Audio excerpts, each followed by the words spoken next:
ان کو اپنا فائدہ دیکھتے ہوئے اپنے مسافروں کے لیے یہ کرنا پڑا ہے۔ تو انشاءاللہ اللہ سے امید ہے کہ اللہ تعالیٰ پاکستانیوں کی جو پریشانی ہے اس کو جلد سے جلد ختم کرے۔ اور میری گفتگو کا جو دوسرا حصہ ہے وہ یہ ہے کہ میں اپنے تمام ناظرین سے بار بار گزارش کرتا ہوں کہ آپ لوگ ان کو فالو کریں کہ جو آپ کو مزید پریشانی میں اور اضطراب میں مبتلا نہ کریں، کیونکہ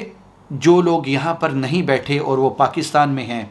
تو ان کو یہاں کے حالات کے بارے میں اس طرح سے نہیں پتہ، اور جو لوگ یہاں پر بیٹھے ہیں ان کو پاکستان کے حالات کے بارے میں اتنا نہیں پتہ، وہ بھی آپ کی طرح اور میری طرح کے لوگ ہیں۔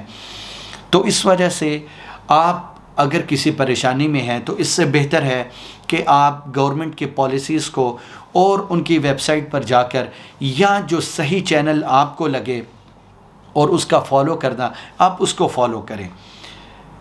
جو میری گفتگو کا تیسرا پوائنٹ ہے وہ یہ ہے، اور جو بہت امپورٹنٹ ہے، کہ بہت سے لوگ پاکستان میں ایک ڈپلیکیٹ یا ایک جعلی سرٹیفکیٹ بنوا رہے ہیں جو کہ کووڈ-19 ریپڈ انٹیجن ٹیسٹ کے متعلق ہے۔ تو میری ان لوگوں سے درخواست ہوگی as a student of law, قانون کے حوالے سے، چونکہ میں قانون کو تھوڑا بہت سمجھتا ہوں یہاں کے، تو اس حوالے سے میری ریکویسٹ ہوگی کہ خدا را اس سرٹیفکیٹ کو نہ بنوائیے۔ کیوں کہ شاید آپ اس کو بنوا کر پاکستان میں موومنٹ کر سکیں اور کچھ عرصہ آپ گورنمنٹ کی یا وہاں کے اداروں کی نظر میں نہ آئیں، لیکن آپ اس چیز کو دیکھیں کہ آپ اگر اس جھوٹے سرٹیفکیٹ کو لے کر UAE کے ایئرپورٹ پر اتریں گے تو سب سے پہلے آپ اس سرٹیفکیٹ کو ایک بہت ہی سینسٹیو اور بہت ہی آفیشیل جو جگہ ہے وہاں پر اس کو پیش کریں گے۔ تو اگر وہ سرٹیفکیٹ آپ کا وہ کسی بھی حوالے سے شک پڑنے کی بنیاد پر پکڑا گیا اور اس چیز کا پتہ چلا کہ اس کو آپ نے جعلی اور 2 نمبری سے بنوایا ہے، تو پھر آپ کو بہت اچھے طریقے سے پتہ ہے کہ UAE میں اس کا آپ کو قانونی سامنا کرنا پڑے گا، اور یہ بہت ہی بڑی مشکل بھی آپ کے سامنے آ سکتی ہے، چاہے وہ فائن کے حوالے سے ہو، چاہے جیل کے حوالے سے ہو، اور یہ چیز دور نہیں کہ آپ پر شاید آپ کو ڈیپورٹ بھی کیا جا سکے،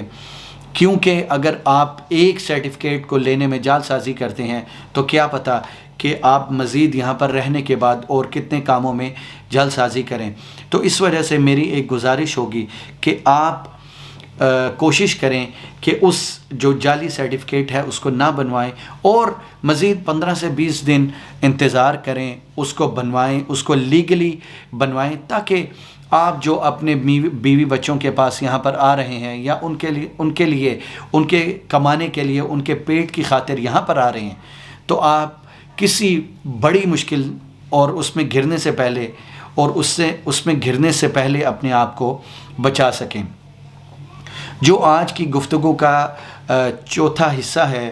اور میں اپنی ہر ویڈیو میں آخری حصے کو قانونی مشورے کے طور پر استعمال کرتا ہوں تاکہ آپ کو اس چیز کا فائدہ ہو، وہ یہ ہے کہ اگر آپ UAE میں کہیں بھی ہیں اور آپ کو کوئی بھی کمپلینٹ کرنی ہے، چاہے وہ بزنس کے حوالے سے ہو یا کسی بھی اوفنس کے حوالے سے ہو، کوئی آپ پر ظلم کرے، کفیل کے حوالے سے ہو، چیک کے حوالے سے ہو، پیمنٹ کے حوالے سے ہو، تو اس کا جو سب سے صحیح طریقہ ہے وہ یہ ہے کہ آپ سب سے پہلے اپنی کمپلینٹ کو پولیس میں جا کر اس کا اندراج کروائیں۔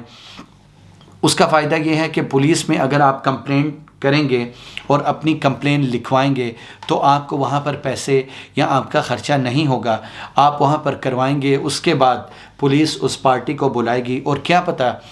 کہ آپ کی جو کمپلین جو آپ نے اس کا اندراج کروایا ہے وہ پولیس کے اندر ہی آپ کی اپنی جو آپ کی بی پارٹی ہو، آپ کی جو مخالف پارٹی ہو، اس سے آپ کی صلح ہو جائے، اور جو آپ کی خواہش تھی یا جس چیز کی آپ کو طلب تھی وہ آپ کی پولیس اسٹیشن میں ہی مکمل ہو جائے۔ تو یہ اس سے بہتر ہے کہ آپ اپنے کیس کو ڈائریکٹ کورٹ میں لے جائیں اور کورٹ میں جانے کے بعد آپ کو اس کا خرچہ بھی کرنا پڑے، محنت بھی کرنی پڑے، وکیل کو بھی ہائر کرنا پڑے اور